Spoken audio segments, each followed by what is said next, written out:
আজকের এই বিজয় অর্জিত হয়েছে। যে সকল মায়েরা তাদের সন্তানরা গুম হয়ে যাওয়ার পরে মাসের পর মাস, বছরের পর বছর সন্তানের জন্য অপেক্ষার প্রহর গুনেছে, চোখের অশ্রুতে বুক ভাসিয়েছে, যে সকল বাবারা তাদের সন্তানদের খোঁজে হাসপাতাল থেকে হাসপাতাল, মর্গ থেকে মর্গ ছুটে বেরিয়েছেন দিনের পর দিন, সেই সকল বাবা মা এবং আপনজন হারা মানুষের আর্তনাদ যেটা আল্লাহর আরশকে কাঁপিয়ে তুলেছে, তাদের সকলকে শ্রদ্ধা করে স্মরণ করছি এবং রব্বুল আলামিনের দরবারে তাদের সকলের জন্য উত্তম বিনিময় এবং জাযায়ে খায়রের দোয়া করছি। আল্লাহ তাদের উত্তম বিনিময় দুনিয়া এবং আখিরাতে দান করুন। প্রিয় বন্ধুগণ, নির্যাতন যে কত প্রকার হয় এবং কত বিস্তৃত হয় সেটা হয়তো ভুক্তভোগী ছাড়া অনুভব করাও কঠিন।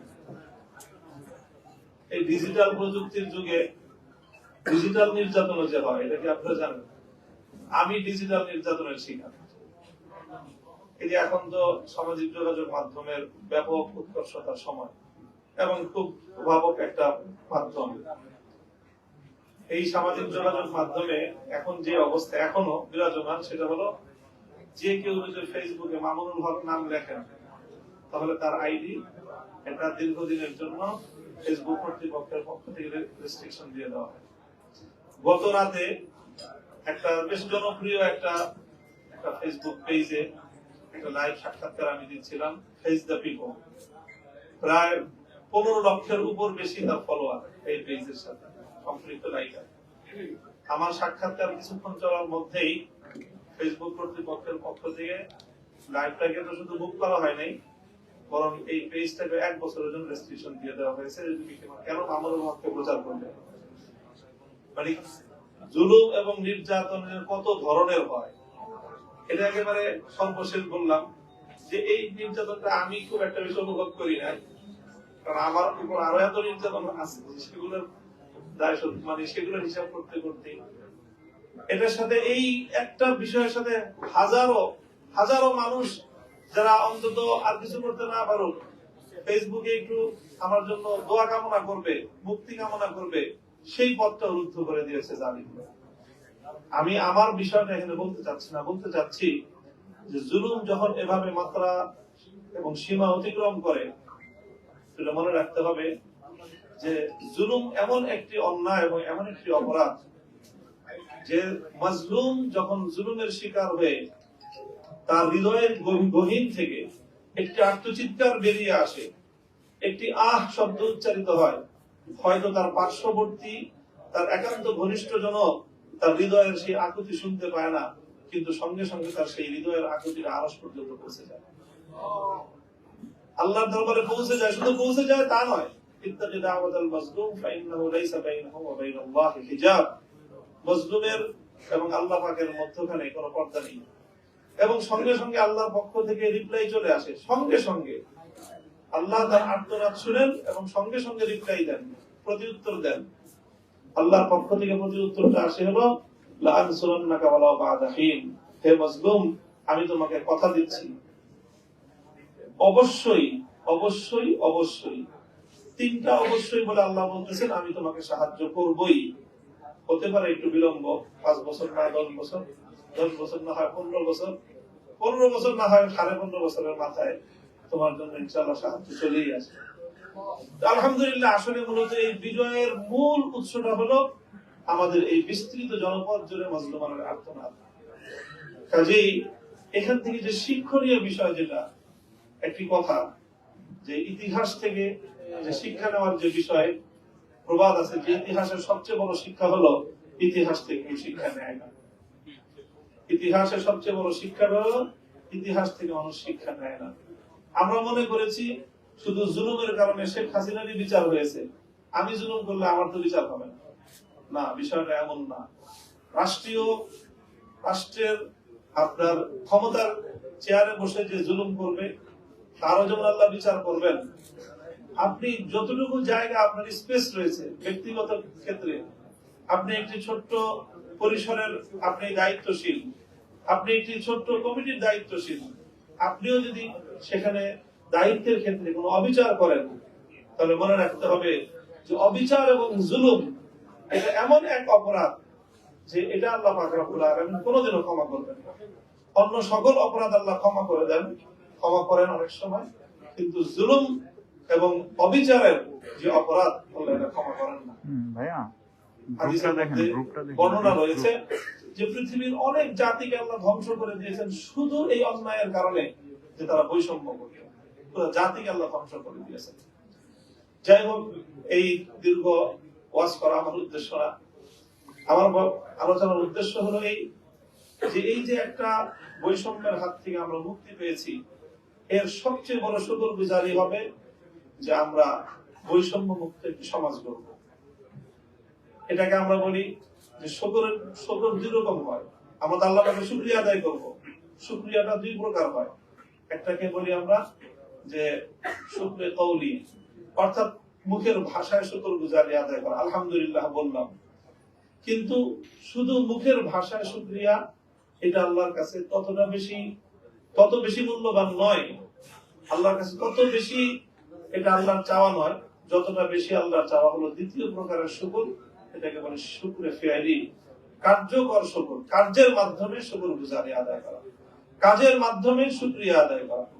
কাজের মাধ্যমে শুকরিয়া আদায় করার অর্থ হবে এই যে আমরা এই যে হাজারো মানুষের রক্তের বিনিময়ে যে বৈষম্যের অবসান, আমরা নিশ্চয়ই আমাদের দাবির কথা বলবো, আমাদের অধিকারের কথা বলবো, কিন্তু আমার মনে হয় সব সময় আমাদের এটা মনে রাখা উচিত, যখন আমরা এই কথা বলছি, যখন আমরা এই সুন্দর আয়োজনের মধ্যে আছি, আমাদের অসংখ্য পরিবার এখনো তাদের চোখে পানি ফেলতেছে। আপনি এখনো ঢাকা মেডিকেলে যান, এখনো সোহরাওয়ার্দী মেডিকেলে যান, এখনো অন্য প্রাইভেট মেডিকেল গুলোতে যান, গিয়ে দেখবেন প্রতিদিনই অন্তত 2 জন, 1 জন, 3 জন করে মৃত্যুবরণ করছে, শহীদ হয়ে যাচ্ছে। আমাদের এই কাফেলার সম্মানিত আমিরে জামাত ডাক্তার শফিকুর রহমান সহ মহানগরী নেতৃবৃন্দ আমরা কয়েকবার হসপিটালে যাওয়ার সুযোগ হয়েছে। চেষ্টা করেছি আমরা তাদের পাশে দাঁড়াবার জন্য, তাদের সহানুভূতি জানানোর জন্য, চিকিৎসার পাশে কিছু সহযোগিতা নিয়ে তাদের পাশে হাত বাড়ানোর জন্য। সেখানে গিয়ে আমাদের কাছে মনে হয়েছে আমাদের অধিকারের কথা আমাদের বলার সময় আসলে এখন এটা ঠিক, কিন্তু এই ভাইদের অধিকার, এই ভাইদের সুচিকিৎসা, এই ভাইদের পরিবারগুলোকে আরেকটু গুছিয়ে, যে ভাইরা জীবন বাজি রেখেছেন, গুলির সামনে দাঁড়িয়েছেন, আপনারা দেখেছেন যে পুলিশের একটা ভিডিও ভাইরাল আছে যে স্যার আমরা একটা গুলি করি, একটাই মরে, একটাই আহত হয়, আর কেউ সেখান থেকে, এই যারা জীবন বাজি রেখেছে, আমরা আজকের এই প্রোগ্রাম থেকে তাদের প্রতি শ্রদ্ধার সাথে স্মরণ করছি। আল্লাহ তাআলা তাদেরকে স্বাধীনতা যোদ্ধা হিসেবে কবুল করুন। আমিন। তাদের পরিবারগুলোকে আল্লাহ তাআলা তার দয়া, নিরাপত্তা, অনুগ্রহের চাদর দিয়ে হেফাজত করে, যারা চিকিৎসাধীন আছেন তাদেরকে আল্লাহ পূর্ণ সুস্থতা দিয়ে হায়াতে তাইয়্যিবা করে আমাদের মাঝে তাদেরকে ফিরিয়ে দিন। আমিন। সম্মানিত সুধী মণ্ডলী, প্রধান অতিথি মূল্যবান কথা রাখবেন। আমি সংক্ষেপে 2টো কথা বলে শেষ করে দিতে চাই। প্রথম অনুরোধ হচ্ছে, আমরা যে জুলুমের, জালিমের রাজত্ব থেকে আল্লাহ তাআলা আমাদেরকে হেফাজত করেছেন, সে আল্লাহ সুবহানাহু ওয়া তাআলাই মূলত তার পরিকল্পনা বাস্তবায়ন করেছেন। এখানে একজন লোক বুকে হাত দিয়ে এটা বলতে পারবেন না যে 5 তারিখ সকাল 10টা, 11টা, 11:30, 12টা পর্যন্ত আমরা কেউ নিশ্চিত ছিলাম না যে ওই দিনের সমস্ত সিচুয়েশন চেঞ্জ করে আল্লাহ তাআলা এরকম একটা পরিকল্পনা বাস্তবায়ন করবেন। আমরা বারবার এই কথা বলেছি, আমাদের শ্রদ্ধেয় ওলামায়ে কেরামগণ বারবার বলেছে, যত ষড়যন্ত্রই করা হোক, গোটা পৃথিবী যদি একদিকে থাকে, ওয়া মাকারু ওয়া মাকারাল্লাহ আল্লাহু খায়রুল মাকিরিন। আলহামদুলিল্লাহ, ওই দিন ছাত্র জনতা জীবন বাজি রেখেছেন, মূলত পরিকল্পনা বাস্তবায়ন করেছেন কে? আল্লাহ সুবহানাহু ওয়া তাআলা। তারা এক সারিতে বের হয়ে গেছেন এই দেশ থেকে, তারা 1 মিনিট আগেও জানতেন না তাদেরকে এই পরিণতির শিকার হতে হবে। সুতরাং আমরা যারা আছি আমাদেরকে ওটা মনে রাখতে হবে, সূরা নাসর আল্লাহ তাআলা এই বিজয় দিয়েছেন। ইযা জাআ নাসরুল্লাহি ওয়াল ফাত, এই বিজয় ছাত্র জনতা ভূমিকা রেখেছে, কিন্তু বিজয়টা এসেছে কার পক্ষে? আল্লাহর পক্ষে। সেই আল্লাহ তাআলা আমাদেরকে কিন্তু নির্দেশনা দিয়েছেন, তিনি আমাদেরকে নীতিমালাটা বুঝিয়ে দিয়েছেন।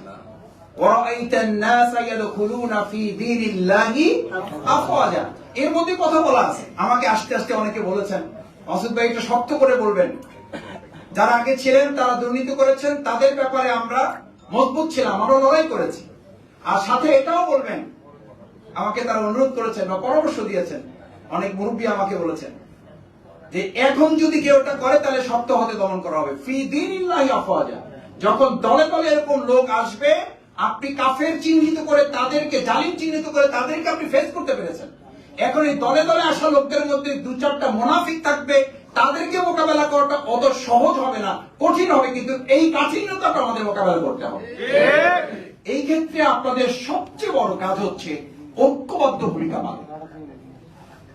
আজকে আমাদের ছাত্র জনতা দেখেন, সেখানে কিন্তু কোন রাজনৈতিক দলের পরিচয়ে এই দেশের এই ভূমিকা আসে না, এসেছে বৈষম্য বিরোধী ছাত্র আন্দোলন, ছাত্র জনতার আন্দোলন।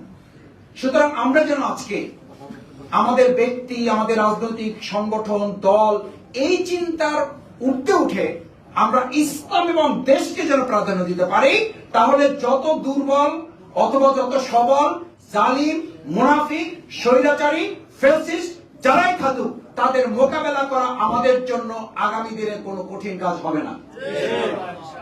দ্বিতীয় যে কথাটা বলে আমি শেষ করতে চাই, সম্মানিত ওলামায়ে কেরাম, সুধী মণ্ডলী, আমাদের এই ইসলাম ধর্মের যে সুন্দর পঞ্চম স্তম্ভ বা এই যে হজের মতো গুরুত্বপূর্ণ ইবাদতের কাজে যারা সম্পৃক্ত আছেন, এটাকে আপনারা কেউ বলেছেন এটা রাজনীতি মুক্ত, কেউ বলেছেন এটা আমাদের ব্যবসা, কেউ বলেছেন এটা আমাদের আর্থিক উপার্জনের একটা খাত। যে ভাষায় আপনি বলেন, আমার কাছে মনে হয়েছে আমি এক দুইবার যতটুকু আল্লাহ তাআলা তৌফিক দিয়েছেন যাওয়ার, যাদের সাথে গিয়েছি, আমি তাদের মুখে কাউকে এই কথা বলতে শুনি নাই। তারা প্রত্যেকে বলেছেন এটা আমাদের একটা খেদমত, এটা আমাদের একটা খেদমত এবং একটা সাদাকায়ে জারিয়ার অংশ হিসেবে করি। আল্লাহ তাআলা এর উসিলায় যতটুকু দুনিয়ায় সফলতা দেন, যতটুকু দুনিয়াবি আর্থিক উপার্জন হয়, এটা নিতান্তই আমাদের একটা অতিরিক্ত অর্জন। মূলত টার্গেট হচ্ছে এটার মধ্য দিয়ে আমরা হজের সাথে সম্পৃক্ত যারা আল্লাহর মেহমান, তাদেরকে সন্তুষ্ট করে, তাদেরকে সেবা দিয়ে আল্লাহর সন্তুষ্টি, আল্লাহর রাজি খুশি অর্জন করাটাই আমাদের মূল লক্ষ্য। আল্লাহ যদি রাজি হয়ে যায়, আল্লাহ যদি আপনার প্রতি সন্তুষ্ট হয়ে যায়, আল্লাহ যদি আপনার প্রতি খুশি হয়ে যায়, আল্লাহ যদি আপনার জন্য অবরত হয়ে যায়, তাহলে পৃথিবীতে আর কে কি দিল, কি কি পেলাম না, তাতে একজন ইমানদারের কিছুই যায় আসে না। সুতরাং আমি শেষে অনুরোধ করতে চাই, সম্মানিত ওলামায়ে কেরাম, সুধী মণ্ডলী, আসুন আমাদের প্রিয় মাতৃভূমি বাংলাদেশের জন্য, ইসলামের জন্য, দেশের জন্য ওলামায়ে কেরামগণ যে ভূমিকা রেখেছেন, ইসলামী আন্দোলনের নেতৃবৃন্দ যে ভূমিকা পালন করেছেন, যে আপসহীন ভূমিকা পালন করেছেন, এই আপসহীন ভূমিকার সর্বশেষ নজরানা যে ছাত্র জনতা ভূমিকা পালন করেছে, কোন কাজের মধ্য দিয়েই যেন এই শহীদের প্রতি, শহীদের রক্তের প্রতি, এই ওলামায়ে কেরামের ত্যাগ এবং কোরবানির প্রতি, বিশেষ করে আমাদের আহত পঙ্গু অবস্থায় যারা এখন বিভিন্ন অবস্থায় চিকিৎসাধীন আছে, তাদের প্রতি যেন আমাদের বেঈমানি বিশ্বাসঘাতকতা না হয়, তাদের প্রতি যেন অবিচার না হয়, তাদের রক্তের সাথে যেন আমরা বিশ্বাসঘাতকতা না করি। আর একই সাথে আমাদের মধ্য থেকেও যারা আছেন, অন্যায়কে অন্যায় বলতে পারার সাহস নিয়ে তো আমরা 17 বছর লড়াই করতে পেরেছি, এখন আমরা পারবো না? অন্যায়কে অন্যায় বলতে পারার, মাথা উঁচু করে রাখার জন্য আমরা ফাঁসির মঞ্চে যেতে পেরেছি, এখন আমরা 2-4 জন থাকলে তাদেরকে কি আমরা অন্যায় ভাবে যারা এই কাজ করতে, তাদেরকে আমরা মোকাবেলা করতে পারবো ইনশাআল্লাহ? যদি পারেন, আমি আপনাদেরকে আশ্বস্ত করছি, এদেশের ইসলামপন্থী ওলামায়ে হকপন্থীগণ, বাংলাদেশ জামাত ইসলামী সহ আমাদের শ্রদ্ধা অন্যান্য ইসলামী আন্দোলনের নেতৃবৃন্দ যারা আছেন, আপনাদের পাশে থেকে সমস্ত ইতিবাচক কল্যাণকর কাজগুলো পরিচালনায় আগেও আমরা ছিলাম, এখনো আছি, ভবিষ্যতেও আপনাদের সাথে থেকে এই সমগ্র ইতিবাচক কল্যাণকর কাজগুলো পরিচালনায় আমরা আপনাদের সাথে থেকে ভূমিকা পালন করবো ইনশাআল্লাহ। সেই প্রত্যাশা ব্যক্ত করে বাংলাদেশ জামাত ইসলামী সম্মানিত আমিরে জামাত ডক্টর শফিকুর রহমান আপনাদেরকে সালাম জানিয়েছেন, আপনাদের কাছে দোয়া চেয়েছেন, দেশের জন্য দোয়া চেয়েছেন, বাংলাদেশ জামাত ইসলামীর জন্য দোয়া চেয়েছেন। আমাদের জন্য আপনারা বিভিন্ন সময় এই গুরুত্বপূর্ণ বারাকার কাজে যারা সম্পৃক্ত, সবাই মন খুলে আমাদের জন্য দোয়া করবেন। দেশের জন্য, ইসলামের জন্য, আল্লাহর জমিন, আল্লাহর দ্বীন বিজয় না হওয়া পর্যন্ত প্রকৃত বিজয় ইমানদারদের আসে নাই, সেই পর্যন্ত যেন আমরা কাজ করে যেতে পারি। আল্লাহ আমাদের তৌফিক দান করুন। সুবহানাকাল্লাহুম্মা ওয়া বিহামদিকা।